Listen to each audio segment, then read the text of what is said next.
हाँ, तो मेरे प्यारे विद्यार्थियों, आप सभी का बीएड फर्स्ट ईयर से बीएड सेकंड ईयर में आने पर आप सभी का स्वागत है। मैं आशुतोष पाराशर जो कि आपको बीएड फर्स्ट ईयर में भाषा एवं पाठ्यक्रम नामक पाठ्य पुस्तक को पढ़ाता था। अब मैं आपको सेकंड ईयर में लिंग, विद्यालय एवं समाज इस पाठ्य पुस्तक को पढ़ाऊँगा। तो हम सभी क्या है, समाज से निकल के ही विद्यालय में आते हैं। तो सबसे पहले हमें क्या है, लिंग, विद्यालय एवं समाज, इन तीनों में से ये हमारे क्या है, पाठ्य पुस्तक में 3 इकाई हैं। इन तीनों इकाइयों में से सबसे पहले अपन लेते हैं समाज। तो आप सभी समाज से तो भली भांति परिचित हैं। समाज क्या होता है, समाज में कैसे व्यक्ति अपना जीवन यापन करता है, किस प्रकार वह समाज के जो सामाजिक क्रियाकलाप होते हैं, समाज में रहने का व्यवहार होता है, एक दूसरे के साथ में हमें किस प्रकार का व्यवहार करना होता है, यह सभी चीज़ें हमें कहाँ से, समाज से सीखने के लिए मिलती हैं। तो समाज से सीखने के लिए अपन सबसे पहले समाज के बारे में जानेंगे। तो समाज क्या होता है, समाज कहाँ से आया, समाज किस भाषा का शब्द है, समाज का वास्तविक अर्थ क्या होता है। तो सबसे पहले लेते हैं अपन क्या, समाज। तो मेरे प्यारे विद्यार्थियों, समाज को अंग्रेजी भाषा में क्या बोलते हैं, सोसाइटी, SOCIETY, सोसाइटी। समाज को क्या बोलते हैं, सोसाइटी। सोसाइटी शब्द लैटिन भाषा के, कौन सी भाषा के, लैटिन भाषा के, लैटिन भाषा के किस शब्द से लिया गया है, सोशी, कौन सा, SOCI, सोशी शब्द से लिया गया है। समाज शब्द को अंग्रेजी भाषा में सोसाइटी कहते हैं, जो कि लैटिन भाषा के सोशी शब्द से लिया गया है। इस सोशी शब्द का शाब्दिक अर्थ क्या होता है, मित्र। क्या होता है, मित्र या साथी, ठीक है ना।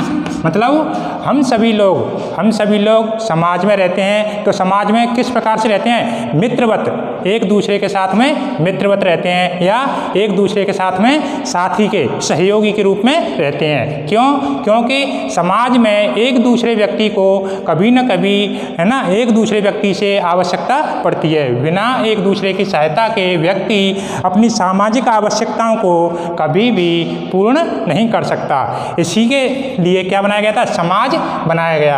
आपको यह बात भी पता होगा कि समाज में जो व्यक्ति या जो प्राणी समाज में नहीं रहता है वह कौन होता है, या तो वो कौन होता है, ईश्वर। कौन होता है, ईश्वर। या फिर कौन होता है, वो पशु, ठीक है ना, या फिर होता है वो पशु। समाज के बिना रहने वाले या तो ईश्वर होते हैं या पशु होता है। और जो व्यक्ति होता है, व्यक्ति एक सामाजिक प्राणी है, वह समाज में ही रहता है, अतः उसके जीवन यापन के लिए समाज की आवश्यकता होती है। बिना समाज के वह क्या है, एक सामाजिक प्राणी नहीं बन सकता। तो ये सारी बात हो गई। इसके बाद में होता है, अब इस क्या है, इसे अपन क्रम से बोलना चाहेंगे। आप जैसे लिखना चाहो तो लिख सकते हो, समाज। समाज को अंग्रेजी भाषा में सोसाइटी कहते हैं, जो कि लैटिन भाषा के सोशी शब्द से बना है, जिसका अर्थ होता है मित्र या साथी। इसके बाद में क्या होता है, व्यक्ति क्या है, व्यक्ति समाज में ही जन्म लेता है। समाज में जन्म लेने के बाद वह क्या है, समाज में ही बड़ा होता है और सामाजिक क्रियाकलापों को देखता है, उनको सीखता है। जब व्यक्ति छोटा होता है तो उसकी आवश्यकताएं नगण्य होती हैं, अर्थात वह किस प्रवृत्ति का होता है, जब व्यक्ति जन्म लेता है वह पाश्विक प्रवृत्ति का होता है, मतलब पशु के समान प्रवृत्ति का। ओनली उसकी खाने पीने की आवश्यकताओं की पूर्ति हो जाए और बाकी का उसे किसी चीज़ से कोई मतलब नहीं होता है। तो इन चीज़ों को, मतलब समाज में व्यवहार करने के लिए हमें किस चीज़ की आवश्यकता होती है, समाज में अच्छा व्यवहार करने के लिए हमें शिक्षा की आवश्यकता होती है। शिक्षा के द्वारा हम एक दूसरे के साथ में व्यवहार करने की जो क्रियाकलाप होते हैं उनको सीख सकते हैं। आपको खुद पता है, एक साइड में आप अशिक्षित व्यक्ति खड़ा हो, एक साइड में शिक्षित व्यक्ति खड़ा हो, तो आप उन दोनों में से आपको बिना बोले आप पहचान सकते हैं, किसके द्वारा, उसके व्यवहार के द्वारा। व्यवहार कहाँ से आता है, शिक्षा के द्वारा। क्या पहचान सकते हैं, आप यह पहचान सकते हैं कि सामने वाला व्यक्ति व्यवहार के अनुकूल है, समाज में सामाजिक प्राणी बनने लायक है अथवा नहीं। तो सामाजिक प्राणी बनने के लिए उसे क्या करना चाहिए, सबसे पहले सामाजिक प्राणी बनने के लिए उसे शिक्षा प्राप्त करने के लिए विद्यालय में जाना चाहिए। तो विद्यालय में जाकर के उसे क्या मिलती है, शिक्षा मिलती है। तो मनुष्य का जन्म समाज में होता है, समाज में जन्म लेने के बाद वह समाज में ही धीरे धीरे बड़ा होता है। जैसे जैसे वह बड़ा होता है उसकी आवश्यकताएं बढ़ती जाती हैं। आवश्यकताएं बढ़ने के साथ साथ वह समाज के एक दूसरे व्यक्ति के संपर्क में आता है और संपर्क में आने के बाद वह व्यावहारिक क्रियाकलापों को सीखता है।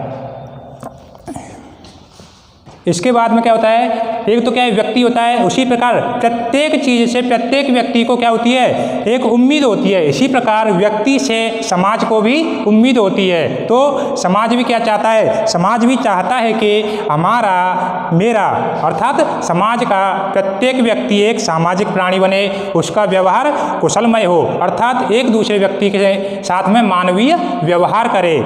इसके लिए वह एक दूसरे व्यक्ति के व्यवहार को सीखता है। इसके लिए कुछ उसकी व्यक्ति की क्या होती हैं, मूल्य होते हैं, आकांक्षाएं होती हैं, आवश्यकताएं होती हैं और आदर्श होते हैं। तो सबसे पहले क्या होती हैं, मूल्य। तो मूल्य क्या होता है, मूल्य का मतलब होता है किसी व्यक्ति के कार्यों से, व्यक्तित्व से प्रभावित होना, है ना।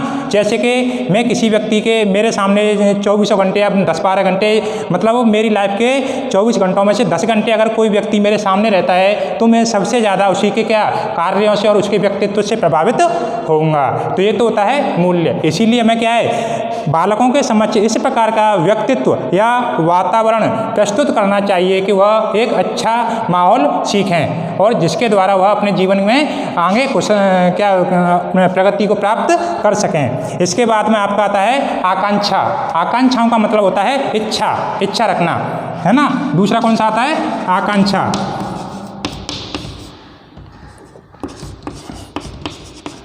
आकांक्षाओं, है ना। आकांक्षाओं का मतलब होता है उम्मीद, मतलब उम्मीद रखना, इच्छा रखना, अभिलाषा होना। जैसे कि मैं अभी आपको क्लासरूम में मैं बोलूं कि मैं अभी आपके सामने एक आदर्श कविता या आदर्श कहानी प्रस्तुत करने जा रहा हूं। तो आप सभी लोग शांत हो जाएंगे। मैं बोलूँगा एक बार एक राजा था। तो आपके मन में अगर मैं इतना बोल के चुप हो जाऊँगा तो आपके मन में एक अभिलाषा, आकांक्षा, है ना, इच्छा जगेगी कि सब अभी इसका जो निष्कर्ष आएगा, निष्कर्ष क्या निकलेगा। तो इसके लिए ये होती है आकांक्षा, मतलब सीखने के लिए तत्पर होना। तो सीखने के लिए व्यक्ति कहाँ से तत्पर होता है, अपने से बड़ों से। समाज में व्यक्ति धीरे धीरे बड़ा होता है तो उससे जो बड़ी पीढ़ी होती है उस बड़ी पीढ़ी के लोगों से वह सीखता है। तो ये होती है आकांक्षा। मूल्यों, आकांक्षाओं और आवश्यकताओं। एक चीज़ होती है आपकी आवश्यकता, जब तक तीसरी चीज़ कौन सी है, आवश्यकता।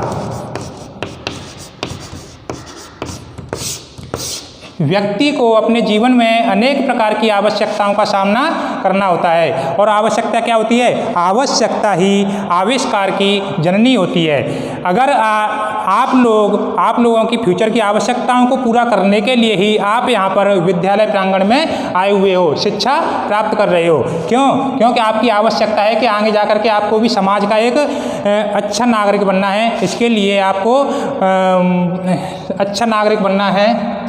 अगर अच्छा नागरिक का मतलब होता है कि आपके व्यवहार को सामने वाले समाज में रहने वाले व्यक्ति पसंद करें और आपकी प्रशंसा करें कि वास्तव में उस व्यक्ति का व्यक्तित्व कैसा है, सामाजिक है, वह एक सामाजिक प्राणी है, उसके द्वारा किए जाने वाले कार्य सामाजिक होते हैं। ये होती है आवश्यकता। तीसरी होती है आदर्श, है ना। तो आदर्शों का मतलब होता है कि जिन आदर्शों पर चले, कोई आपका पूर्वज है चला है और वह क्या है, उसने बहुत ख्याति प्राप्त की है, नाम प्राप्त किया है, तो उन्हीं आदर्शों को अपने आप में ढालना, अपने आप को उन्हीं आदर्शों के अनुकूल अपने जीवन को समर्पित कर देना। जैसे कि महात्मा गांधी किसके थे, सत्य के पुजारी थे। तो उनका एक आदर्श आता है कि हमें क्या है, सत्य बोलना चाहिए। तो उसी हिसाब से आपको भी सत्य बोलना चाहिए। ये होते हैं आदर्श। तो इस प्रकार के ये हो गए आपके मूल्य, आकांक्षाओं, आवश्यकताओं, मूल्यों के बारे में एवं आदर्शों के बारे में आपको बता दिया। इसके बाद में आपका आता है समाज की विशेषताएं। तो विद्यार्थियों, समाज की विशेषताओं के बारे में हम आपको कल बताएंगे। थैंक्स। गुड मॉर्निंग मेरे प्यारे विद्यार्थियों। कल मैंने आपको बताया था कि समाज क्या होता है, समाज का निर्माण कैसे होता है, समाज में किस प्रकार की प्रक्रियाएं क्रियान्वित की जाती हैं जिससे कि समाज का विकास होता है। तो इसी बात को अपन आगे लेकर के चलते हैं। तो थोड़ी सी चर्चा अपन कल वाली बातों को कर लेते हैं, वो क्या आपके दिमाग में दोबारा से रीसेट हो जाएंगी। तो उसके लिए जैसे कि समाज कहाँ से आ जाए, समाज आपका लैटिन भाषा, समाज को अंग्रेजी भाषा में सोसाइटी कहते हैं, जो कि लैटिन भाषा का कौन सा शब्द? लैटिन भाषा के सोशी शब्द से बना हुआ है, जिसका अर्थ होता है साथी या मित्रता। और बालक का जन्म कहाँ पर होता है? समाज में ही होता है। और जन्म लेने के बाद वह कैसा, जन्म लेने तक वह समाज में जब तक उसकी आवश्यकताएं नगण्य होती हैं, वह क्या करता है? आराम से अपने जीवन यापन करता है। लेकिन जैसे जैसे वह समाज में बड़ा होता है, समाज के व्यक्तियों को देखता है कि समाज के उससे बड़े व्यक्ति उसके सामने किस प्रकार का कार्य कर रहे हैं, क्या क्रिया कर रहे हैं, उन सारी क्रियाओं को देख करके वो सीखता है और सीख करके वह क्या होता है? बड़ा होता है। तो इस प्रकार से मैंने आपको समाज की कुछ विशेषताएं भी बताई थी। इसके बाद में आपकी क्या आती हैं? अब आती हैं आपकी समाज की क्या विशेषताएं? समाज की विशेषताएं।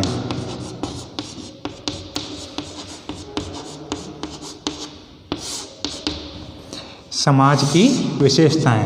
तो प्यारे विद्यार्थियों, समाज की विशेषताओं का मतलब है कि समाज में जो व्यक्ति रहते हैं, वह व्यक्ति किस प्रकार से अपना जीवन यापन करते हैं, किस प्रकार का वह जीवन यापन करने के लिए एक दूसरे के साथ में व्यवहार करते हैं, यह सारी बातें क्या है? विशेषता के अंतर्गत आ जाती हैं। तो सबसे पहले आपकी आती है कौन सी विशेषता? सबसे पहले आती है आपकी समाज क्या है? समाज अमूर्त है। कैसा है?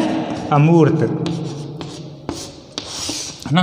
तो अमूर्त का मतलब तो सभी जानते ही होंगे, आप सभी जानते हैं, लेकिन फिर भी मैं आपको एक बार बता देता हूँ। समाज अमूर्त है। अपनी जो समाज है, समाज नामक जो संस्था है, वह संस्था कैसी है? अमूर्त है। मतलब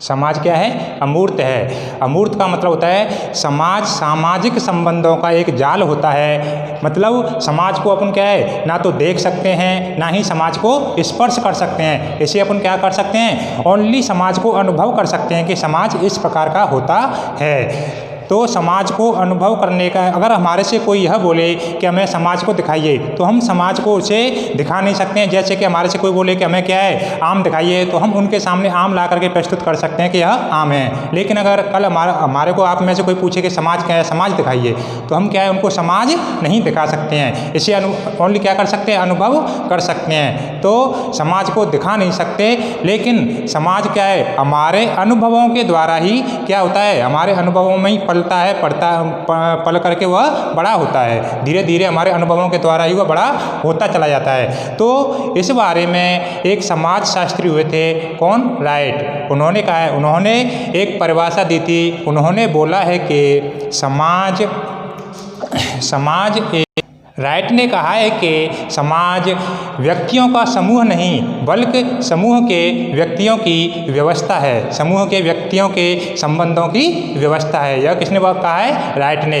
इसके बाद में एक और दूसरे समाज शास्त्री हुए हैं, यू राइटर। उन्होंने कहा है, जिस प्रकार जीवन एक वस्तु न होकर जीवित रहने की प्रक्रिया है, उसी प्रकार समाज एक वस्तु न होकर सामाजिक संबंधों को व्यवस्थित करने एवं बढ़ाने की प्रक्रिया है। यह हो गया आपका क्या? समाज अमूर्त है। दूसरा आता है आपका समानता एवं सहयोग।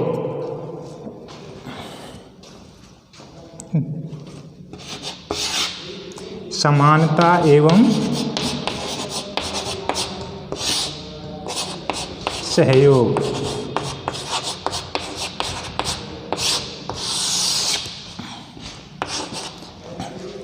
तो विद्यार्थियों, समानता एवं सहयोग, यह क्या है? हमारी समाज की दूसरी व्यवस्था है। हमारा समाज कैसा होता है? समाज, भारतीय समाज में क्या है? समानता भी पाई जाती है और सहयोग भी। जब तक अपन एक दूसरे व्यक्ति का सहयोग नहीं करेंगे, तो समाज में समानता स्थापित नहीं हो सकती। समाज में समानता स्थापित करने के लिए आपको क्या करना पड़ेगा? एक दूसरे व्यक्ति का सहयोग करना पड़ेगा। यह सहयोग किस प्रकार से हो सकता है? यह सहयोग शारीरिक श्रम के द्वारा भी हो सकता है, मानसिक श्रम के द्वारा भी हो सकता है ना, पैसों के द्वारा भी हो सकता है। क्योंकि आज की तारीख में किसी व्यक्ति को जैसे कि धन की आवश्यकता है, तो एक व्यक्ति के पास में धन की अधिकता है, दूसरे के पास में नहीं है, तो वह उस व्यक्ति को सहयोग करके, है ना, समाज में उसकी समानता स्थापित कर सकता है। तो समानता एवं सहयोग, यह दोनों समाज की क्या है? विशेषता है। यह दोनों एक दूसरे पर निर्भर रहती हैं। दो विशेषताएं हो गई आपकी। अब तीसरी विशेषता आती है आपकी पारस्परिक। तीसरी आती है आपकी पारस्परिक सहयोगिता। पारस्परिक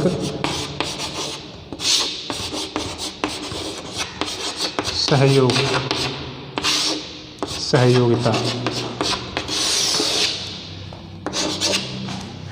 पारस्परिक सहयोगिता या पारस्परिक निर्भरता का मतलब होता है कि समाज में सभी संबंध, चाहे वह संबंध माता पिता का हो, पिता पुत्र का हो, स्त्री पुरुष का हो, नेता एवं जनता का हो, या फिर एक शिक्षक अथवा छात्र का हो, सभी क्या करते हैं, पारस्परिक एक दूसरे के सहयोग के द्वारा ही क्या करते हैं, अपनी आवश्यकताओं की पूर्ति करते हैं। जब तक एक दूसरा समूह, जैसे कि जब तक एक क्लासरूम में छात्र अपनी समस्याओं को शिक्षक के सामने प्रस्तुत नहीं करेंगे तो उनकी समस्याओं का समाधान नहीं हो सकता है। एक राजनेता के जनता होती है, वह अपनी समस्याओं को नहीं रखेगी तो उसे मालूम नहीं चलेगा कि समाज में किस प्रकार की समस्याओं का सामना करना पड़ रहा है। उसी प्रकार से पिता पुत्र का एक रिश्ता होता है, तो पिता पुत्र, जब तक पुत्र अपनी आवश्यकताओं के बारे में पिता को नहीं बताएगा तो पिता उसकी आवश्यकताओं की पूर्ति नहीं कर सकता। तो ये जो पारस्परिक सहयोगिता होती है, यह क्या होता है, यह समाज का सबसे उत्पत्ति एवं विकास का आधारभूत तत्व होता है। इसी के द्वारा समाज को क्या मिलता है, इसी के द्वारा समाज को स्थायित्व मिलता है। तीसरा हो गया पारस्परिक सहयोगिता। अब उसके बाद में आपका आता है पारस्परिक जागरूकता। पारस्परिक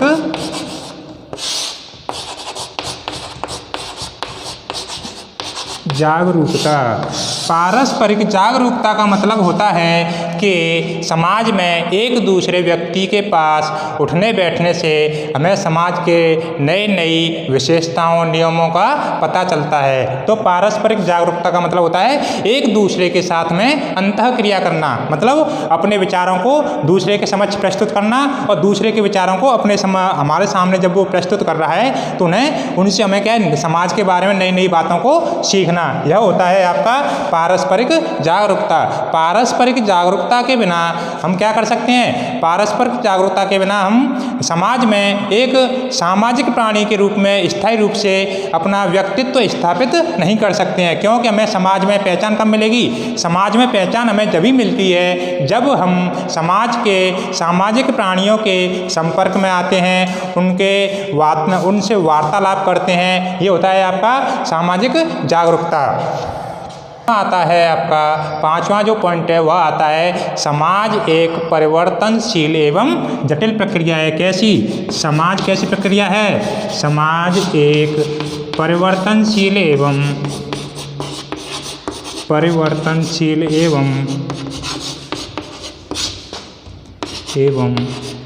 जटिल प्रक्रिया है। कैसी, जटिल क्या है, प्रक्रिया है। तो एक परिवर्तनशील एवं जटिल, मतलब परिवर्तनशील का मतलब क्या होता है, समाज क्या है, समाज एक स्थायी रूप से संस्था नहीं होती है। ये नहीं है कि हमने क्या है समाज में आज जो सीख लिया वही स्थायी रहेगा। व्यक्ति क्या करता है, व्यक्ति अपनी आवश्यकताओं के अनुसार, है ना, या फिर अपनी आवश्यकताओं के साथ साथ में आपकी आवश्यकता होती है, आवश्यकता के साथ में उसको जिससे अपना फायदा होता है उस फायदा के साथ में क्या है समाज में परिवर्तन करता रहता है। तो परिवर्तन कैसी है, जटिल होता है। जटिल क्यों होता है, जटिल इसलिए होता है क्योंकि प्रत्येक क्रिया को, किसी भी क्रिया को हम किसी भी व्यक्ति या समाज पर एक बार में ही नहीं थोप सकते। उसे क्या है, धीरे धीरे उसमें परिवर्तन किया जाता है। तो यह कैसी प्रक्रिया होती है, जटिल प्रक्रिया होती है। समाज में परिवर्तन लाने के लिए हमें क्या है, धीरे धीरे जो प्रोसेस होता है उसे शुरू करना पड़ता है और वह लास्ट में मतलब क्या होती है, वह एक नई प्रक्रिया, नई अवधारणा का रूप धारण कर लेती है। जिस प्रकार से आपने देखा होगा, जैसे कि संविधान में कोई संशोधन करना होता है हमें, या फिर विधानसभा में कोई सत्र होता है तो कोई हमें कोई बैठक वगैरह होती है तो उसके लिए करते हैं, उसके लिए अपन क्या करते हैं, उसमें पहले प्रस्ताव प्रस्तुत करते हैं। प्रस्ताव प्रस्तुत होने के बाद अपन क्या करते हैं, प्रस्ताव के बाद उसे सार्वजनिक रूप से सभी विधायकों या सांसदों के समक्ष रखते हैं। तो जिस प्रकार से धीरे धीरे एक विधेयक कानून का रूप लेता है, उसी प्रकार से व्यक्ति अपनी आवश्यकताओं के अनुसार समाज में परिवर्तन करता है। वह परिवर्तन जटिल होता है क्योंकि एक साथ में ही परिवर्तन नहीं किया जा सकता। तो यह होती है आपकी समाज की जो विशेषताओं की छठवीं होती है, समाज एक परिवर्तनशील एवं जटिल प्रक्रिया है। क्या आती है, समाज की आपकी अगली विशेषता आती है, समाज केवल मानव तक ही सीमित नहीं है। क्या है, समाज केवल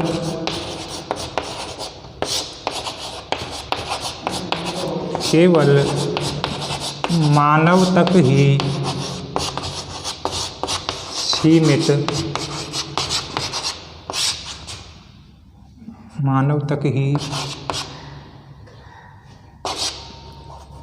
सीमित नहीं है ना।